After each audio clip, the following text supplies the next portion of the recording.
para que no le salga una perforadora de sondajes de terreno, un camión gigante, así que no tenga absolutamente nada que ver con esto. Esto es escala laboratorio, pequeñito, ya, no estamos hablando de los sondajes ahí para la minería que hacemos en camión en terreno, ya. Por acá al ladito tenemos la prensa de carga puntual. Si está en un ángulo en que no lo veo bien, después véala de lado y se va a dar cuenta que tiene dos conitos, un conito arriba y un conito abajo, ¿ya? Esos conitos se juntan en teoría en un punto y por eso se llama prensa de carga puntual o ensayo de carga puntual, porque le vamos a aplicar la presión en solo un punto, ¿ya?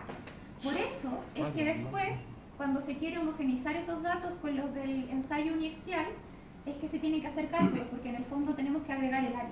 Aquí no se está considerando el área de aplicación, en cambio en el ensayo uniaxial sí. Y esa es la gran diferencia y por eso hay esa transformación que vimos en clase, que aproximadamente 10 megapascales de acá corresponden a 250 megapascales del otro ensayo, ¿ya? Por cómo se aplica el ensayo. Ahora, básicamente acá nosotros soltamos el sistema, quedan sueltas las dos puntas, se coloca el testigo normalmente horizontal y se ajusta hasta que quede sujeto el testigo. Una vez que está sujeto se empieza ya a hacer presión con la palanquita hasta que el testigo se rompe. Y en ese momento acá podemos ver los datos de cuál fue la fuerza, cuál fue el esfuerzo aplicado al momento de la ruptura, ¿ya? También es una máquina sencilla y los elementos a utilizar siguen siendo los mismos. Bandeja para recoger la muestra, recuerde que en los ensayos destructivos la roca se rompe, por lo tanto después hay que tomar esos trocitos. A veces lo que se hace es colocarle como cinta adhesiva o algo al contorno para que se rompa, lo escuchamos, lo vemos, pero no salgan las piezas para todos lados, o sea, igual pueden salir, pero no se van a perder en un espacio chiquitito como el laboratorio, ¿ya? Si bien eso puede alterar ligeramente las características de la compresión, no tanto como para que sea significativo a esta escala de trabajo, ¿ya? Usamos bandeja, usamos cámara fotográfica, usamos también regla, que en el fondo son los mismos que antes, y los EPPs también siguen siendo los mismos. Protegemos del ruido, protegemos los ojos, protegemos de respirar partículas, guantes para las manos y obviamente el EPP base, ¿ya? Después nos movamos por allá.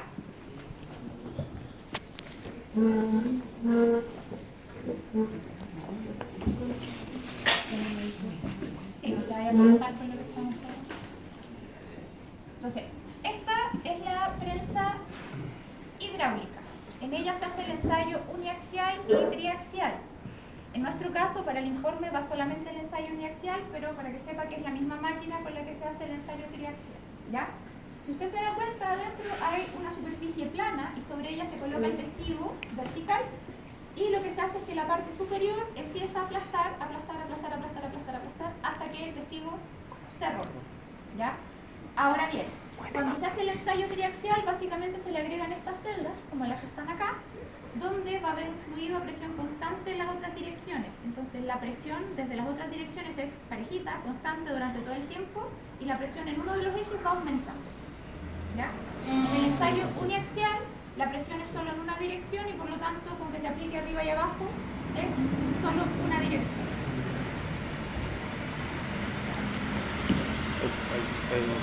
El metro. Aquí está grabado ahí. Vamos, ok. Entonces, acá los datos los tenemos por este lado, ¿ya? La prensa manda los datos, se visualizan acá. Y nos va a mostrar cuánto esfuerzo se aplicó al momento de la ruptura, ¿ya? Ahora, también nos puede decir la fuerza que aplicó, pero también el esfuerzo, ¿sí? EPPs y elementos que se utilizan son los mismos, solo que acá agregamos el pie de metro. ¿Por qué el pie de metro? Nosotros ya habíamos visto en las unidades anteriores que cuando el testigo se comprime, ¿qué pasaba con el ancho? Aumentaba, ¿cierto? Por lo tanto, una de las cosas que se quiere verificar es si se mantuvo el diámetro, ¿ya? Y eso el pie de metro lo puede ver mucho mejor porque además no necesariamente va a ser como parejito a lo largo del testigo, puede ser como que se guatee más en la zona del centro, ¿ya? Entonces con el pie de metro se pueden ver esas variaciones. Ahora, para lograrlo también hay que, como les decía antes, como encintar la muestra, cosa de que no salga volando, porque si el testigo realmente se destruye en muchas partes, no va a poder medir el ancho, ni el largo, ni nada, ¿ya?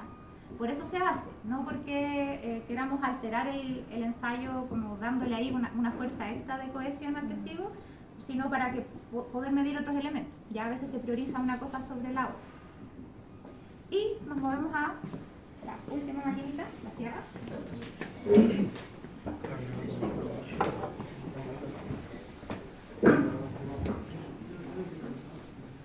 Como les había dicho antes, muchas veces al cortar el testigo, al sacar el testiguito, tiene un largo mucho mayor al diámetro y no sirve para el ensayo que se va a realizar porque se requiere que tenga un cierto estándar, que los testigos midan más o menos lo mismo. Por lo tanto, si no se cumple con eso, se trae acá a la sierra y se corta de acuerdo a la dimensión que se necesita, ya para que esté en la relación largo-ancho correspondiente. Ahora, la sierra es uno de los elementos acá más riesgosos porque el área de acción es muy grande y es muy fácil que... me pasó la mano, ¿sí? Entonces aquí sí hay que tener realmente mucho cuidado. En la prensa el espacio está contenido, a lo más la roca se va a romper mucho, acá no. Esto hay un riesgo mayor, por lo tanto hay que utilizarla con mucha cautela y estar muy atento a lo que se está haciendo, ¿ya? Igualmente los EPPs por utilizar son los mismos que ya mencionamos anteriormente y la utilidad es, insisto, el dimensionamiento de testigos. En el ensayo, en la experiencia de laboratorio que se pensaba hacer, sí iba a ser como con un testigo, con 3 testigos, lo mismo que viene como en el PPT que revisamos recién, pero para hacer un ensayo válido, así como un ensayo de compresión, un dato real, necesitamos el promedio de al menos 10 muestras.